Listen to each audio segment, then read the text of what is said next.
For 10 millennia, human existence was synchronized with the sun's journey and the changing seasons.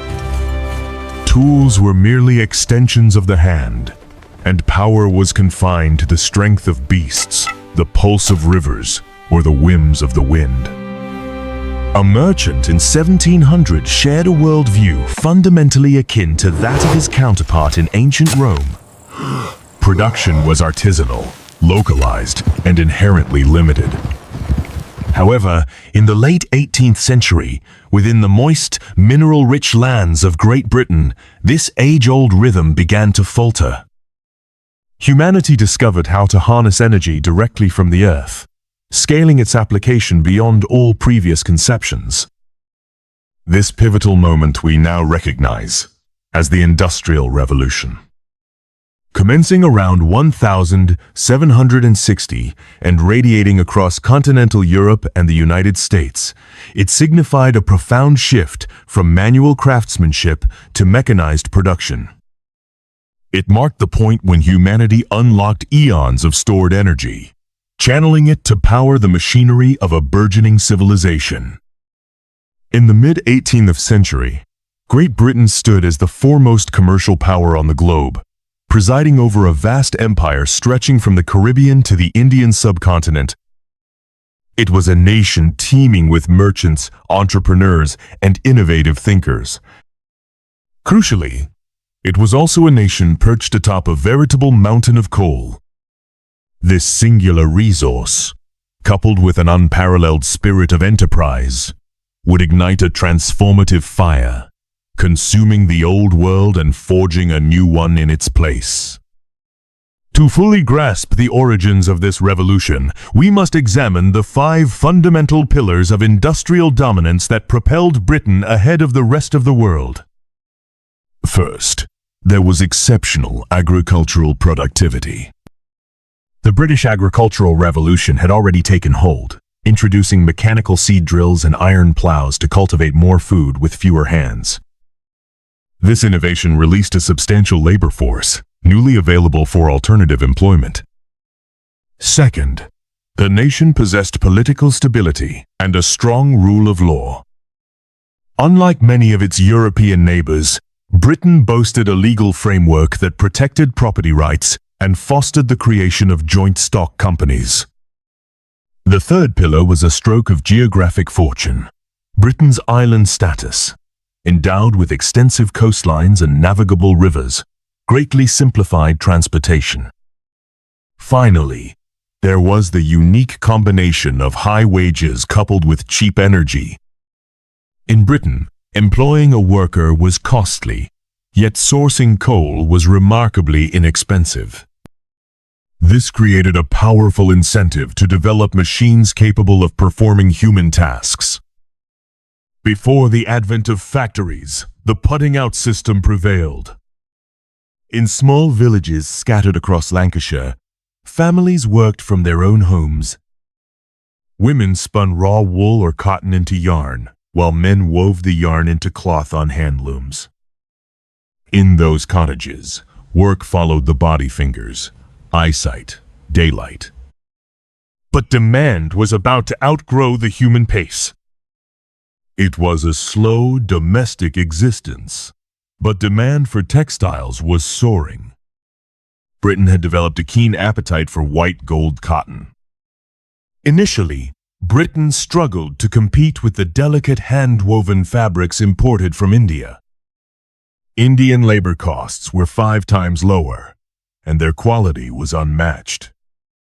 The British government even enacted the Calico Acts to shield domestic wool and linen industries from Indian competition. However, rather than stifling trade, these laws spurred British entrepreneurs to innovate.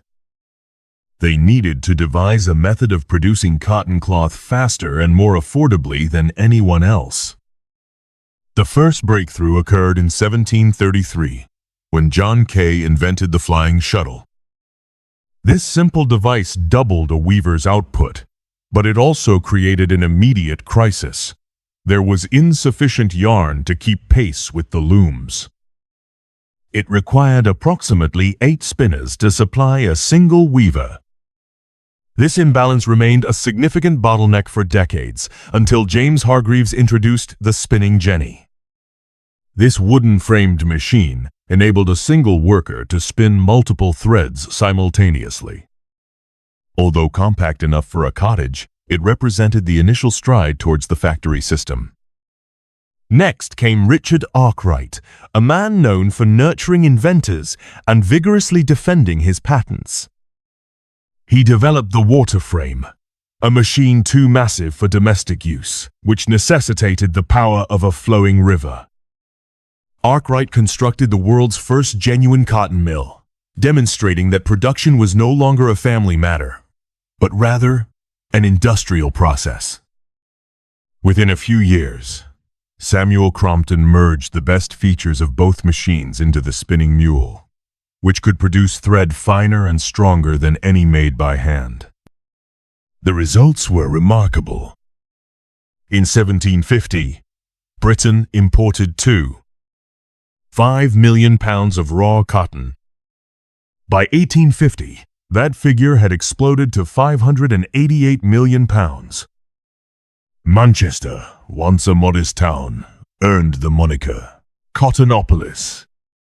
It was a city of 900 factories, where the sky was perpetually darkened by coal smoke and the air vibrated with the hum of countless spindles. However, as the cost of cloth decreased, the human cost escalated. The quality of hand-woven Indian cloth remained superior for many years, but British machines were so productive that they eventually undercut Indian artisans, decimating an entire industry and leaving millions jobless. While the textile mills were busy spinning the world's clothing, a separate revolution was unfolding beneath the surface. As coal mines delved deeper to meet the escalating demand for fuel, they encountered a persistent adversary: water. Mines were perpetually flooding, and traditional pumps lacked the power to drain them effectively. This imperative led to the creation of the steam engine. At the dawn of the 18th century, Thomas Newcomen introduced the first commercially successful piston steam engine. These were enormous, cumbersome machines positioned at the entrance of mine shafts. While remarkably inefficient by modern standards, wasting vast amounts of energy, the abundance of cheap coal at the mines made this inconsequential. These engines facilitated a dramatic expansion in mining operations, enabling workers to excavate deeper into the earth than ever before. The real breakthrough came when a Scotsman named James Watt recognized that the Newcomen engine was cooling its cylinder during each stroke, resulting in a significant waste of steam. With the support of his business partner, Matthew Boulton, Watt perfected an engine incorporating a separate condenser. This single innovation increased efficiency so dramatically that his engines consumed only a fraction of the coal required by earlier models. By the time the Watt engine had evolved into a rotative type, it could directly power factory machinery. For the first time in history, humanity was no longer dependent on the wind, tides, or animal strength. Power had been freed from geography, and cities no longer had to follow nature. Factories could be established anywhere, not solely near rivers. The unseen legion of mechanical workers grew by thousands of horsepower each year. Steam also revolutionized the iron industry. For centuries, iron smelting had relied on charcoal, restricting the industry's growth to the availability of wood. However, earlier advances by the Derby family revealed that coke, a purified form of coal, could fuel blast furnaces. This discovery enabled the construction of significantly larger furnaces and a surge in production. As cast iron became more affordable and accessible, it emerged as a primary structural material. A prime example is the Iron Bridge, a structure that signaled to the world the arrival of a new era. New manufacturing processes like puddling and rolling further reduced the cost of structural iron production. Puddling was grueling, hazardous work, with few laborers living to see their 40th birthday. Yet their efforts yielded the bridges, factories, and ultimately the railways that would unite the world. As factories multiplied, the British landscape underwent a dramatic transformation. This marked the era of rapid urbanization. In 1800, only 3% of the global population resided in cities. People poured in from the countryside, driven by the enclosure of common lands and drawn by the promise of steady wages in the mills. Manchester became the blueprint for this new world. Its population swelled from 10,000 inches, 1,717, to over 3 million by the early 20th century.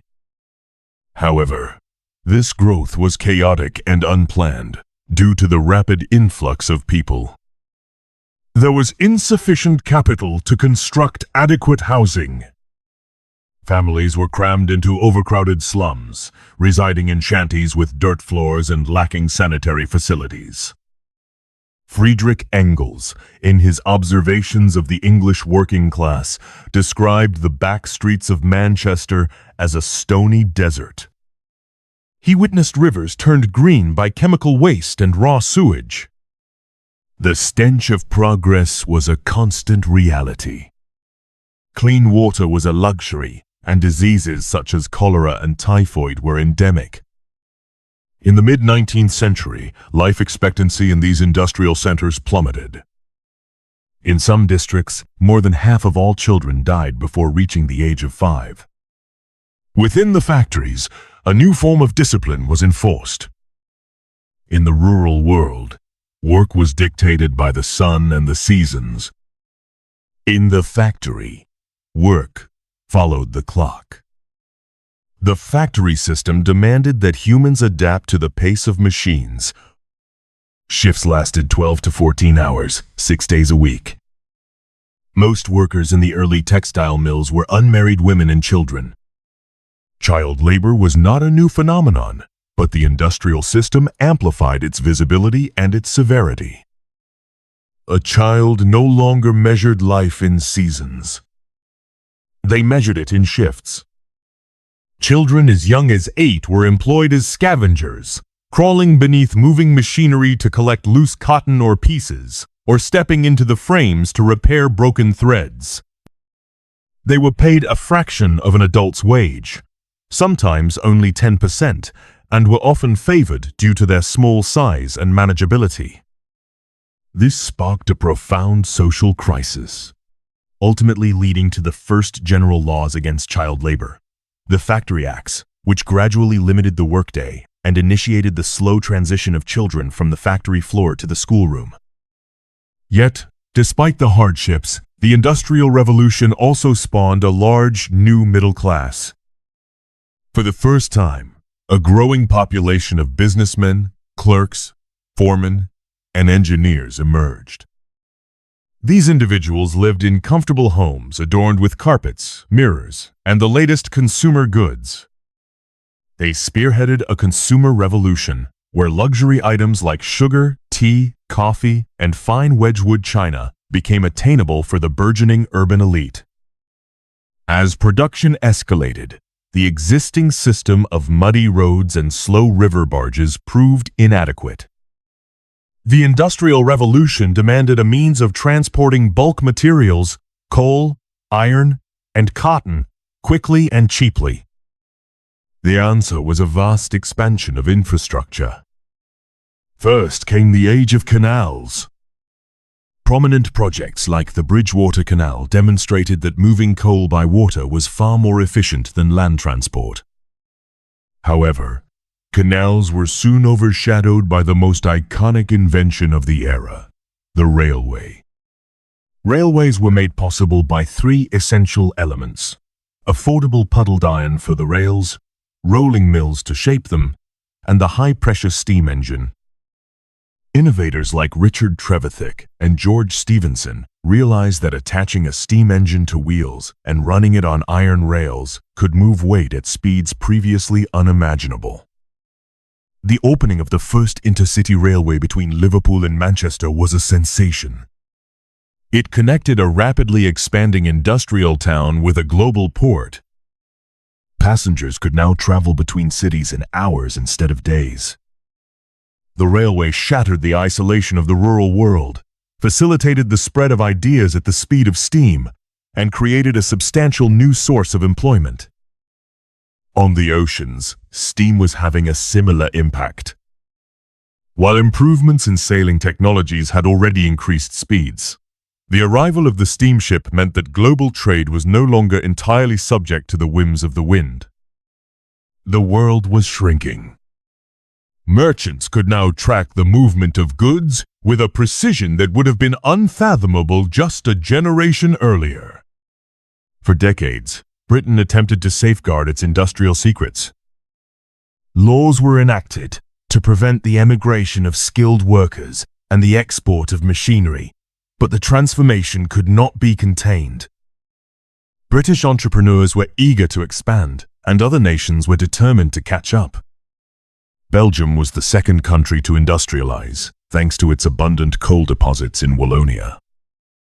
The region underwent rapid change, with transplanted English engineers constructing massive integrated factories that handled everything from raw materials to finished steam engines. By the mid-19th century, the landscape mirrored the industrial valleys of northern England. In France, the revolution was more gradual and consistent. French historians contend that the country lacked a distinct takeoff point, instead experiencing a gradual evolution throughout the 18th and 19th centuries. Germany, however, presents a different narrative. Divided into dozens of small states, Germany lacked a unified market. Yet, the construction of railways served as a catalyst, linking major cities and creating a significant demand for steel. By the time of German unification, the Ruhr Valley had become a powerhouse of heavy industry, eventually leading the world in chemical research and production. Across the Atlantic, the United States charted its own course.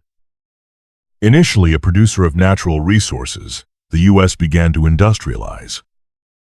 Following the arrival of skilled workers who had memorized the designs of British machines, the Americans added their own innovation, the American system of manufacturing. This involved the development of interchangeable parts. Instead of crafting each item by hand, machines produced precision metal parts that were identical, enabling mass production on an unprecedented scale. Even in the East, the revolution was taking hold. Following the Meiji Restoration, Japan made a deliberate decision to emulate the West. The government built railways, improved roads, and funded model steel and textile factories. Thousands of students were sent abroad to study modern science and technology. By the end of the century, Japan had transformed from a feudal society into a modern industrial power. Not everyone embraced the new era. For many craft workers, the Industrial Revolution was a disaster. Skilled weavers who had dedicated years to mastering their trade suddenly found themselves unable to compete with machines. This despair fueled the Luddite movement, where workers began breaking into factories and destroying the machines that had deprived them of their livelihoods. The government responded forcefully, protecting the new industry at all costs. In the countryside, laborers destroyed threshing machines that had rendered their labor superfluous. These were the death throes of an old world. However, from this unrest, a new form of organization emerged, the trade union. Workers realized that while a single individual was powerless, 1,000 men could halt production. Despite initial laws prohibiting them, unions gradually gained the right to strike, forcing improvements in wages and working conditions. In the realm of ideas, the revolutions ignited a profound philosophical debate. Thinkers like Karl Marx, witnessing the factories of Manchester, perceived a system of exploitation that he believed would lead to a complete social transformation.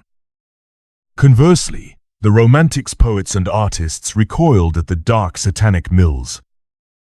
They lamented the loss of nature and traditional rural life, emphasizing the importance of the human spirit over the monstrous machine.